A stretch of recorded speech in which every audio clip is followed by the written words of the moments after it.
Greetings and bienvenue, Midnight Crew. Thank you for returning to this broadcast. And welcome to new viewers joining us for the first time. If you like a video, then feel free to subscribe. Working at a motel. I lived in a very small town where everyone knew everyone. And due to this, a lot of things went on that would normally not happen anywhere else. Some stores sold alcohol to underage folks. And since I lived in a weed illegal state, there would be folks selling weed and the cops wouldn't do jack. Everyone just let small offenses go since that's how it was.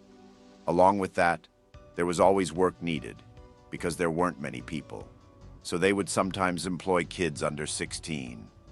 Jobs that normally needed you to be 16 would allow kids of 15, 14, or 13 to work there.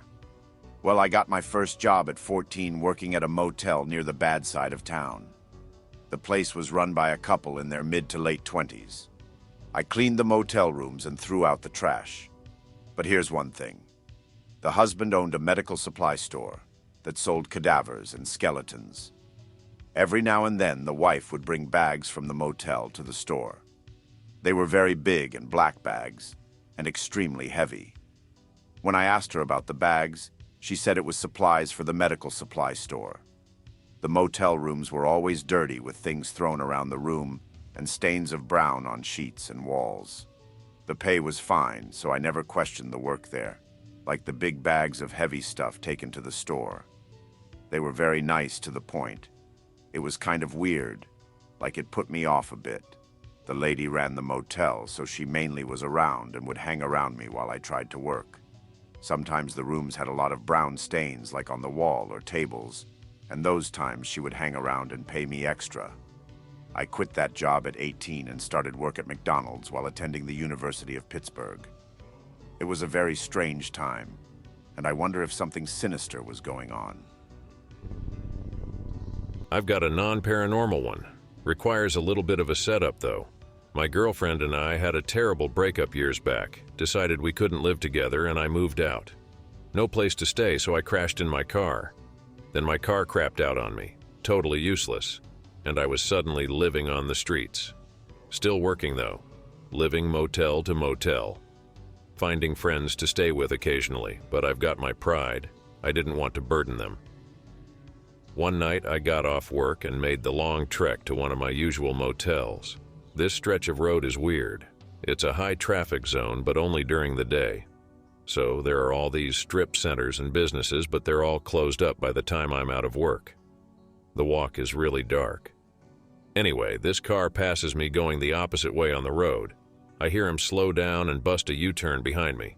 Glance back and see the car approach. The guy pulls up next to me and asks if I need a ride. I tell him I'm good, thanks. My motel is down the road. I lie and say my friend on his way to pick me up. Nah, you don't have anybody coming for you. Hop in. I tell him I'm good, and he revs up and pulls the car into my path, blocking me. Get in the car now. I take off running. I assume the dude's got a gun, but I also figure I'm screwed no matter what I do. I know there's a little cat house down the road that's open 24 hours. Please don't ask. If I don't get run over or shot, I figure I'll just hide in there. This was my plan, folks. The cat house is on the other side of the street, though. I make a break for it across 4 lanes and a median, just hoping that some random car doesn't come barreling down the road. Glance back and the dude in the car doesn't move. I get to the other side and keep booking it down the shoulder. Glance back again and the car is now cutting across the 4 lanes and median, chasing me.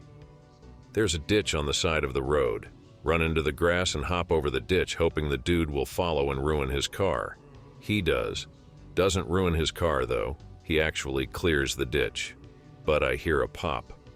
Blown out tire, thank God. I hop back over the ditch and keep running down the shoulder. Dude can't cross out of the grassy area due to the ditch. Won't be able to cross either until he hits the cat house parking lot. Meanwhile, the grass is slowing him down. Begins to lag way behind. I just keep going for another 15 minutes, trying not to slow down, hoping this asshole doesn't make it back on the road before I get to the motel. He doesn't, and I never see him again. But screw me if I ever book a night at that motel again. Are urban skinwalkers a thing? Be a vocalist in a rock band. After a gig in an unfamiliar town last week. Walking to the motel. Drummer pushing kit in shopping cart. Relevant later. Past the grocery store. The bassist decides to go back to buy chips and Coke. Everyone wants something. The bassist is annoyed but says he'll get everything. Others go to a motel. Check in. Me, drummer, and bassist, who isn't back, in one room. Guitarists in another. Half an hour later, the bassist is still not back. Try to call him. He doesn't answer. Go to the guitarist's room to tell them the bassist is still not back. We should go look for him. All decide to go. Weather was nice. The drummer brings a shopping cart so no one will steal his drums. Yeah, paranoid. Get to the grocery store. Ask the cashier about the bassist. He's in the chips section. Annoyed, go tell an indecisive bastard to pick one. Bassist holding 2 bags of chips. Says, I can't decide. Literally the same kind. Tell him, insist they're different. Buy both then. Throw them in the shopping cart. It was empty. He'd stood there for like 45 minutes. Whatever, get everything everyone wants. Back to the motel. The bassist opens a bag of chips, pours in Coke, doesn't even eat, puts the bag on the table. Ask him, you okay? Just hungry. You could eat the chips. Doesn't respond, doesn't eat chips. The drummer and I go to sleep. Wake up around 5 a.m. to piss. Bassist still sitting at table. Whatever. In the morning, the bassist was nowhere to be seen. The drummer is still asleep. Later, the bassist comes to the room with a bag of chips and Coke. Ask him WTF was wrong last night. Insists he didn't come back. On his way to the grocery store, he heard screams. Went to check, saw a woman standing in the alley. Blank after that, woke up in the grocery store. The drummer wakes up, throws fit. Shopping cart missing. Drums gone. About to go complain, finds a shopping cart in the parking lot with drums. I know it's not the spookiest, but it was weird. We've tried to think of an explanation, but nothing makes sense. Bassist has been totally fine since. Pick unrelated. Be in high school on the wrestling team. The team is traveling from New York to Massachusetts to participate in some tournament hosted by another school. Stay at some crappy motel in a coastal town. Don't know what the town is called, but it was small and along the water with a lot of fishing boats. My friends and I sneak out around midnight to go smoke. Go to some business that is right next to the motel. I don't know what business it was, but it had a bench right out front that we sat on. Sit there smoking for about 30 minutes before we realize how weird the place we were smoking is. All over the outside walls are signs like, "We don't call 911" with a picture of a gun. There are actually like 60 or so signs similar to that all over the front of the place. The bench we were sitting on is outside. There are no fences keeping people out, and we are practically on the sidewalk, so we think it's fine. Later on, a truck pulls into the front of the store. It's a huge custom truck, it's raised, has blacked out windows, etc. Decided it must be the owner, so we got up to leave. We step off the property and walk to the hotel, when all of the sudden immensely bright lights are ignited behind us, casting our shadows long in front of us. We turn around. The truck turns its high beams on. It has several massive floodlights attached to it that are blinding. Then the driver starts revving his engine. We get scared and start sprinting towards the motel. The car chases us. He cuts off our way to the entrance of the motel and continues to chase us. Me and my friend run into the parking lot, and my other friend Dark Souls rolls out the way to avoid being hit. He literally avoided the truck by half a foot. The guy is actually trying to kill us, chases us for about 5 minutes. I tell my friend to lay flat and hide under the cars. We do this, but we are cut off from our other friend and don't know where he is. I told my friend to follow me. We army crawl under the cars using them as cover as the truck circles the parking lot. Whenever he gets close, we stop moving and stay still under the car so he won't see us between the gaps of the cars.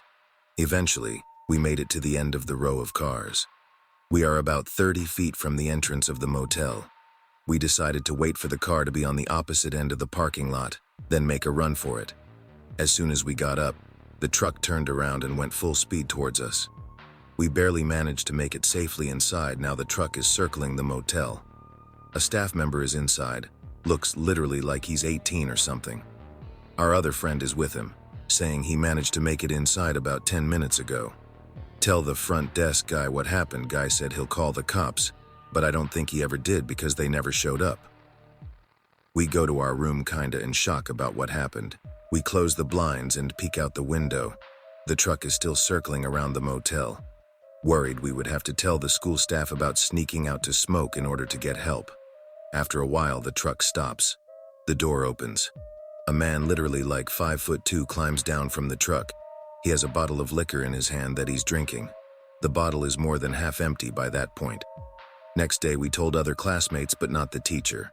We leave around 6 a.m. on the bus, pass by the business. Looks like a mechanic shop. Truck is in the driveway. So yeah, some midget tried to kill me with his giant truck.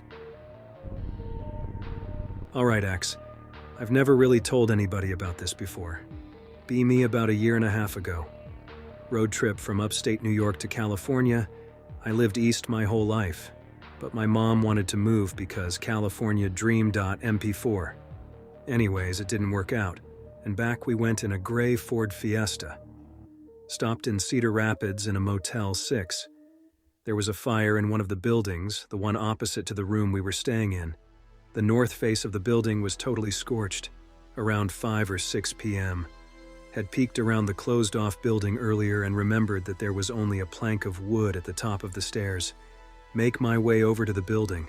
Being not fat, I hop over the railing onto the balcony leading to the burned portion of the building. Nothing really special, but a weird vibe. Only strange thing was 3 lines of ash on the wall. Look almost deliberate. No other sign of scattered ash like this. Whatever dot, gif. Fast forward around 9 to 10 p.m. Alone waiting for my mom and sister to return from dinner somewhere.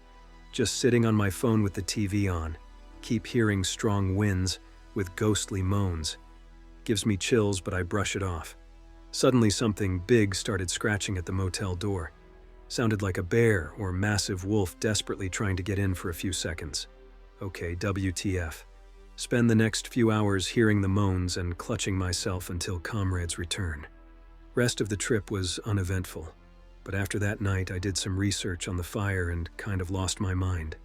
None of it makes any sense. The mysterious stab, the untraceable fire, and I can't help but feel the thing at my door was connected somehow. So I spent a long summer in the Midwest several years back, and I haven't been back since. I did travel a bit through Ohio, but mainly stayed in Indiana. This was for work. Found a cheap motel that faced nothing but fields. If you stood at the doorway of the motel room, facing out, you'd see an open field with some trees straight ahead, a based bean field, I think, over to the left, and a pretty much endless cornfield on the right. The 3 fields were separated by 2 narrow roads that supposedly led into residential areas, according to the motel clerk. She told me if I drove far enough down there I'd see some houses, but it was mainly mobile homes in that direction. Anyway, I got off work early one night and decided to explore, since I'd been there a few weeks and hadn't seen much of anything besides what I could see just standing at my motel doorway.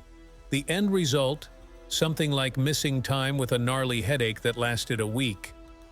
Basically, I started walking down the road, between the based bean field and the empty field with trees. This was right around late sunset, so there was light in the sky. I walked a fair distance without seeing a single home. The next thing I know, I'm facing the motel again, and I seem to be on the road between the empty tree field and the cornfield. It's like I walked in a big U, or else cut through the empty field. I can't remember.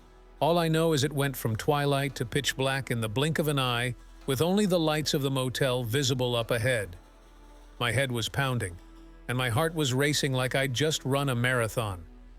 I felt like I was on high alert, and ended up running all the way back to the motel. Looking back, I can remember thinking that all I wanted to was to get out of the view of the open sky and into my motel room, which I did. Throughout that next week, though, I had a pounding headache, on and off, so bad I thought I was going to get fired because it was noticeably interfering with my ability to get things done at work. A couple of other things, but that was the weirdest. I lived in this city with a well-known slum motel, where all of these hookers would chill out in the parking lot and flag down johns. I never thought much of it until I noticed that the hobos up the street would pile into the place as well, probably pooling their money together for a place to stay. So I get this idea. I go down to the liquor store and buy this group of hobos an atomic ton of booze in the hopes that this causes problems for the human trafficking hotel. It worked beautifully. Couple weeks later, I got a visit at work from an agent of the Department of Homeland Security. He's decked out in full battle rattle, tells me in no uncertain terms, "We know about your juvenile record. Stay out of trouble." That's all I need to know about the feds. So /X/, I've had some creepy and kind of traumatic experiences. They're all kind of the same thing, but it has happened in different places and occasions. First time was when I was 15. I woke up at 4 a.m. I could hear my brother taking a shower before going to work. I was paralyzed on my bed, eyes open, looking at the ceiling. I started hearing whispering, started feeling something sitting on my bed, and smelling some putrefied stuff. I couldn't move or speak, and I was sweating a lot. Closed my eyes and waited till my brother got out of the bathroom and into my room. It lasted for around 5 minutes, but it seemed like forever to me. First time, fast forward 3 years, 18. I was at my girlfriend's house. We were alone, and we were going to be during the whole night. We were just chilling in her room when she told me she had to go to the bathroom.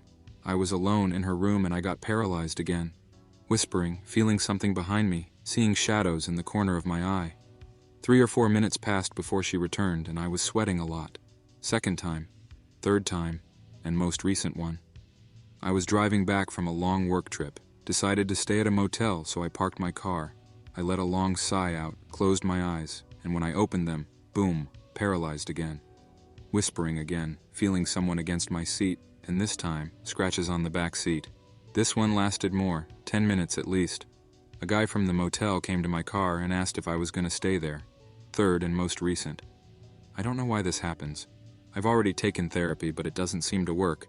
A psychologist told me I experienced heavy hallucinations, but I don't believe that. I only drink, with an occasional smoke, but besides that, no drugs. What is going on with me? For the billionth time, it's sleep paralysis. Google it. B14. First time going to a concert without my parents. Me and few of my friends are at cheap motel. We don't have money for anything better, and we needed a place to sleep after concert since it isn't at our hometown.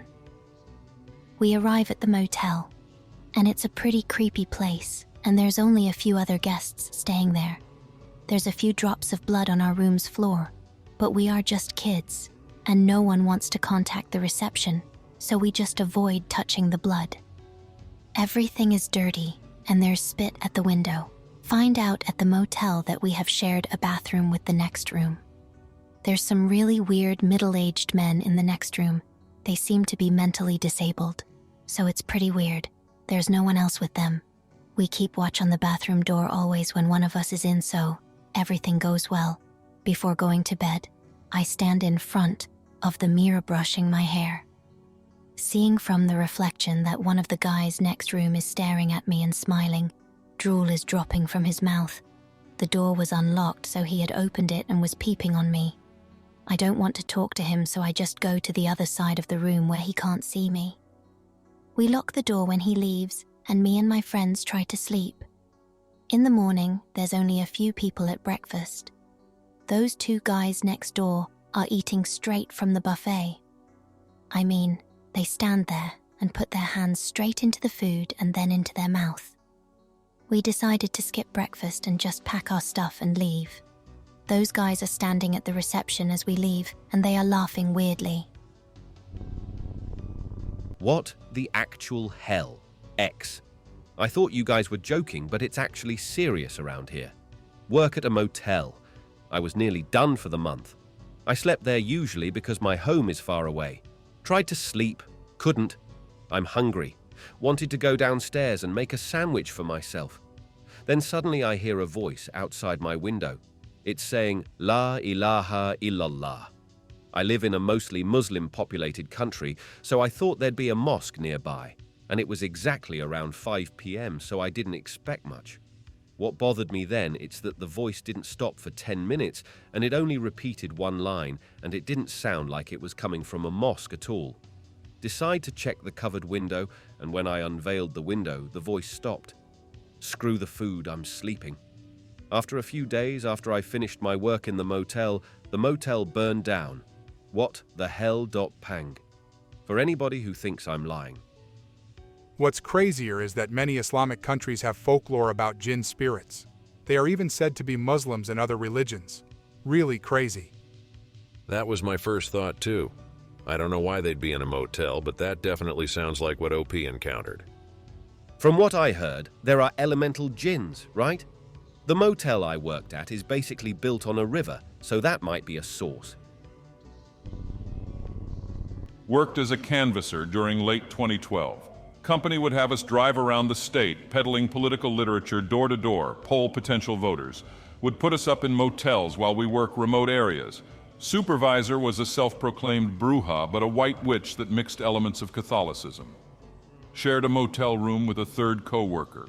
We did a seance ritual with a candle, claimed to commune with her mother, grandmother, and ended up getting the candle to move on command, but nothing too convincing.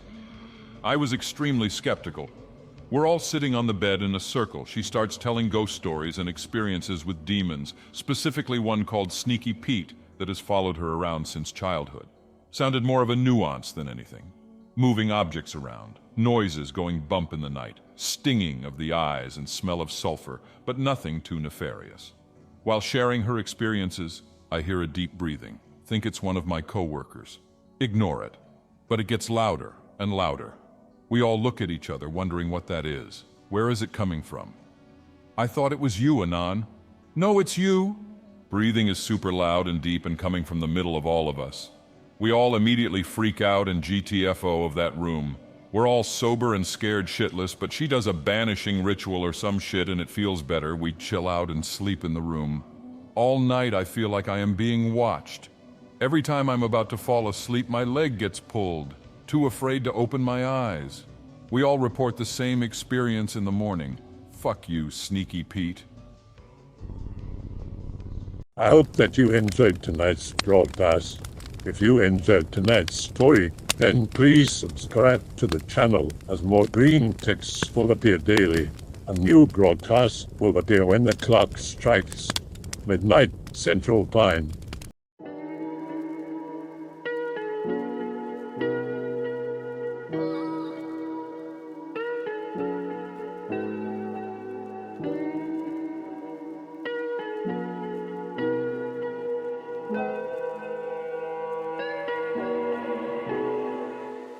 Remember to check out the Odyssey page in the description for a second archive of the channel's videos. There's also a Rumble archive as a backup.